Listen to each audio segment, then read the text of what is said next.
தமிழ்நாட்டு மீடியாக்கள் ஒரு எச்ச மீடியாக்கள் என்பதை மீண்டும் மீண்டும் நிறுவனம் செய்து கொண்டிருக்கு.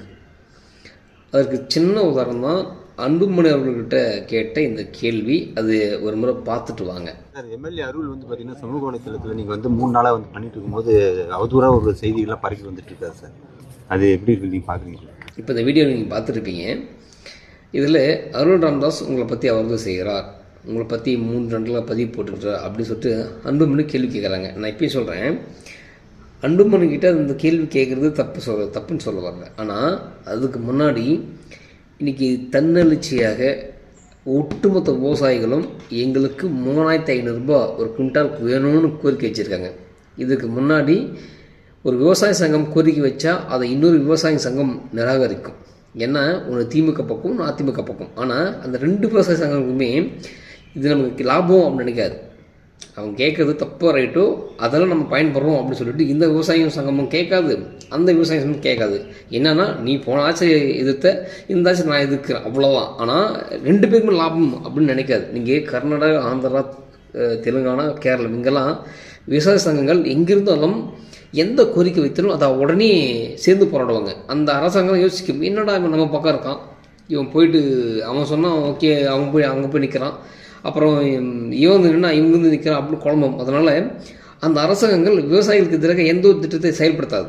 ஆனால் தமிழ்நாட்டில் இப்படி கிடையவே கிடையாது.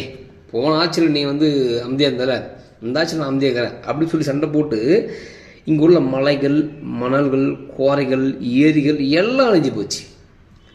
அப்போது அன்புமணி அவர்கள் சொல்கிறாரு, இந்த குவிண்டாலுக்கு இவ்வளோ நெல், இவ்வளோ பணம் சம்பாதிக்கிறது, இதெல்லாம் கேட்ட பிறகு நீங்கள் விவசாயிகள் தமிழ்நாட்டில் ஒட்டுமொத்தமாக வைக்கின்ற கோரிக்கை, எங்களுக்கு நீங்கள் நெல் கொடுன்னு அமைங்க, எங்களுக்கு 3500 கொடுங்க அப்படின்னு கேட்குற அளவுக்கு ஒரு விழிப்புணர்வு கொடுத்தவர் அன்புமணி ராமதாஸ் அவர்கள். அதை பற்றியெல்லாம் கேள்வி கேட்காம இந்த மீடியா எச்சைகள் எந்த கேள்வி கேட்குறாங்க பாருங்கள்.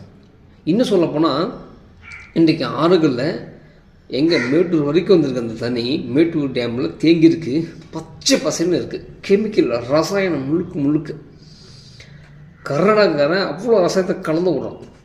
இதை பற்றி இங்கே ஆளுகின்ற முதலமைச்சர் நீங்கள் அரசியல் கேட்காதீங்க, அன்புமணி கேட்காதீங்க, எதிர்கட்சிக்கு யாருக்காகவும் கேட்காதீங்க. உங்கள் பிள்ளைகள் நீங்கள் தண்ணி குடிக்கிறீங்களே, உங்கள் பிள்ளைகள் வாழுதில்லை, அதுக்காக எங்கே நாங்கள் குடிக்கிற தண்ணியில் இவ்வளோ பச்சை பசை கெமிக்கல் வருது, இது புத்துநோய் வருங்க, எவ்வளோ பணம் இருந்தாலும் நோய் வந்தால் காப்பாற்றவே முடியாது. அப்போக்கும்பொழுது நீங்கள் ஏன் இதை பற்றி கேட்க மாட்டேங்கிறீங்க?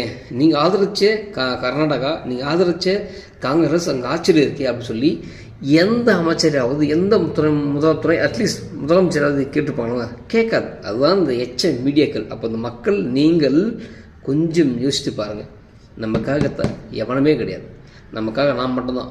உனக்காக, உன் பிள்ளைக்காக நீ பேசலாம், எவனும் பேச மாட்டான்.